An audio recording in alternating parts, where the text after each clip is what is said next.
back on the video. You should tell from the title. I'm here with Riverdale Season 5, Episode 9.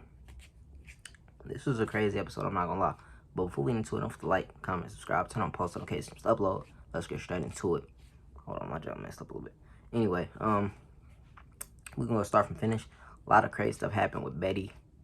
A lot of drama between Kevin and Fangs and the Archie football team. And of course, Hiram. Anyway, let's get straight into it. We're gonna start off from the beginning. So it started off with, the test coming back. And come to find out the blood was Polly's. So they made it seem like it's like she's dead. That's probably it. I don't know. I feel like that maybe later on in the season they can find her or whatever, but I'm not sure. It made Betty do some crazy things though. Like lied to her mom. She told her mom that it wasn't her blood. And of course at the end, her mom ended up finding out, and she's heartbroken and also mad at Betty. And then her FBI agent partner, I guess, from wherever she was at, called and said feel bad. She was mad. She was like, if you felt bad, you would have came down here and helped.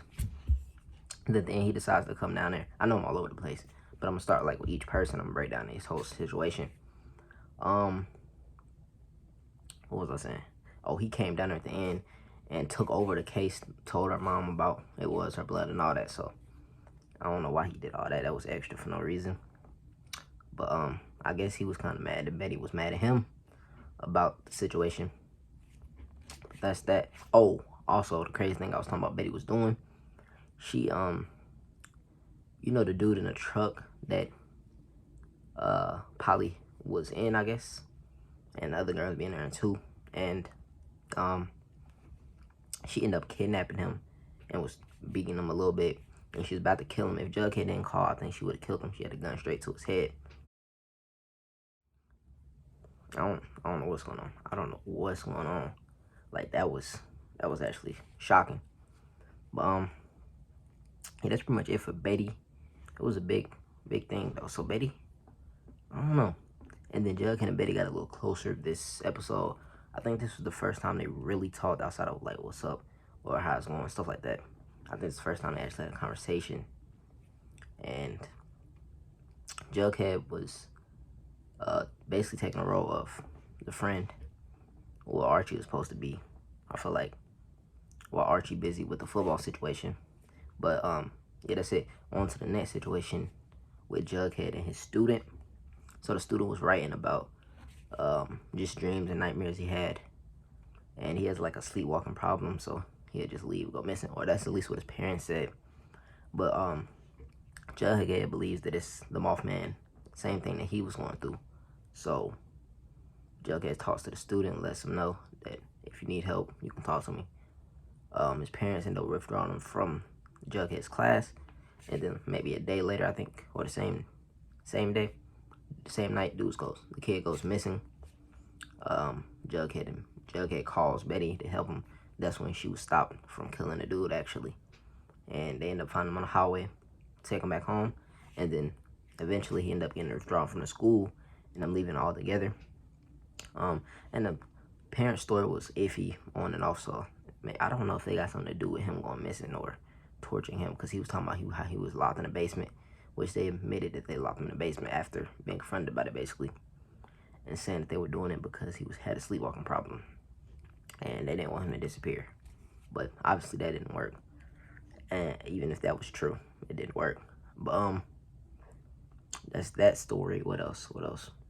Oh, Archie and Veronica with the football team.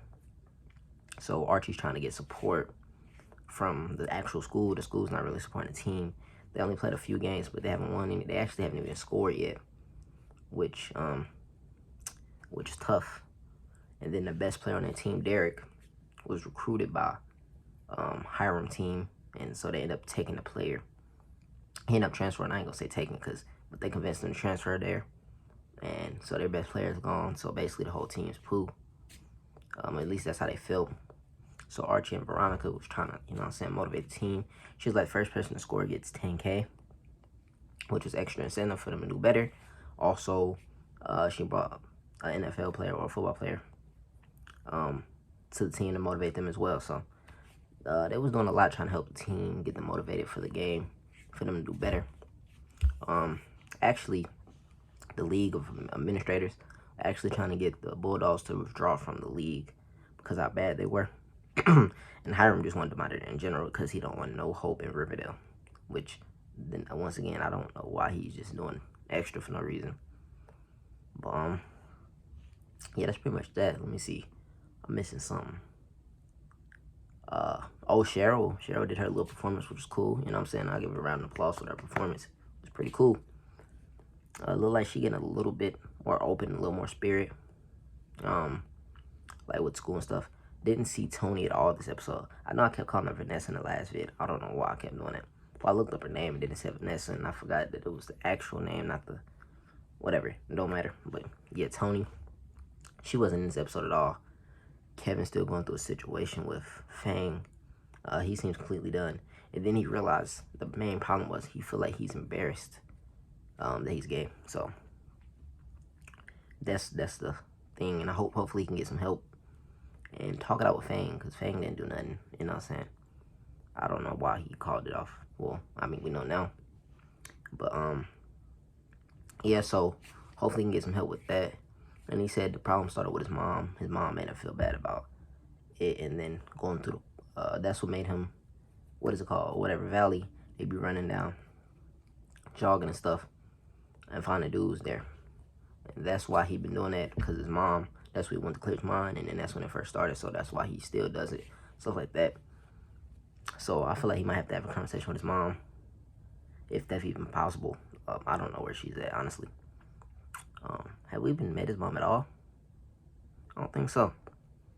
So we'll see that. I think he's gonna have to have a conversation with his mom though, or at least talk more with his dad and Fang, or talk with somebody, maybe Betty, to help him out with that situation, which will ultimately, I feel like, lead him back to Fang, because they were cool. They were together for 7 years.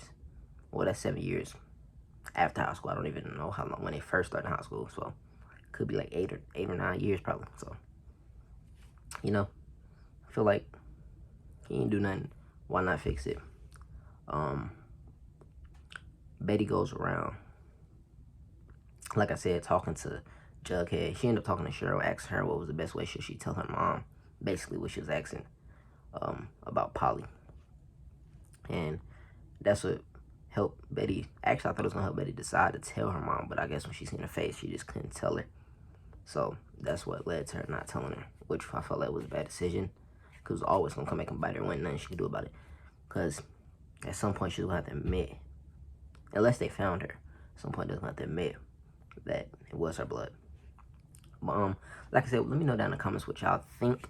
Do y'all think it was Polly's blood, or, I mean, obviously it was her blood. Do y'all think Polly's gone, or is it a chance she could come back? How do y'all feel about Betty almost killing somebody? What do y'all think about the Mothman? And where do the Bulldogs go from there? By the way, they did score for the first time in the last game, towards the ending of the episode. I thought that was pretty dope. Even though they lost 52-7, they were celebrating. I thought that was a little funny. But you know what I'm saying? It was cool. But I just felt like it was a little funny out over there celebrating. Y'all scored their first time. I get it. Get the situation and stuff. But like 52-7, I don't know. And then they had the little motivation speech, like, and then Archie was like, this game isn't over. We can still win this. Like, it's 52-0. Yo, the minute left. Y'all can't win this. Y'all can score. Yeah, but y'all can't win this. That's pretty much it, right? Oh, Veronica had a little side bet with her dad, with them trying to get withdrawn from the league. She was like, if they score this game, then they shouldn't, you have to leave us alone. You got to convince them not to keep bugging us about the league and get withdrawn. Which, you know, they end up scoring. My bad. I thought a little, whatever. They end up scoring, so now Hiram has to back off a little bit, which is good for everybody. Make sure I don't miss anything. But yeah, that's, like I said, this was an interesting episode. You see, I had a lot to talk about. Last episode was a dog. I ain't gonna lie. I don't know if anything could top that episode. I just fooled with I don't know, I fooled with the whole overall episode. I mean, I like this one too, don't get it wrong. I'm just saying. But yeah, overall, pretty good episode. But if you enjoyed, don't forget to like, comment, subscribe, turn on post notifications, upload. Excuse me. I might put a few pictures throughout this if I remember editing this in a second. But anyway, I'm out. Peace.